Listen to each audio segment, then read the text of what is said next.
Hello everyone, welcome back to our channel How To Tutorials. In today's video, we're going to see how you can update your Chick-fil-A app. Well, it is a very easy and simple process, so let's dive right into it. So all you have to do is first of all go to the App Store in order to update your Chick-fil-A app.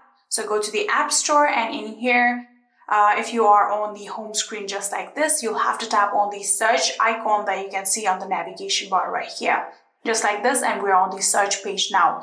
So from now here, you will have to tap on the search bar right here and then start typing Chick-fil-A. So after typing Chick-fil-A, you'll have to tap on the search button on your keyboard. And from here, you can see this is the Chick-fil-A application. You can tap on it. And in here, you can see currently it is open because my Chick-fil-A application do not need any kind of update right now. So if your application do need any kind of update, there will be the option of update right here instead of open. So all you have to do is tap on update in order to update your Chick-fil-A application. And just like this, within few times, your Chick-fil-A application will successfully be up to date.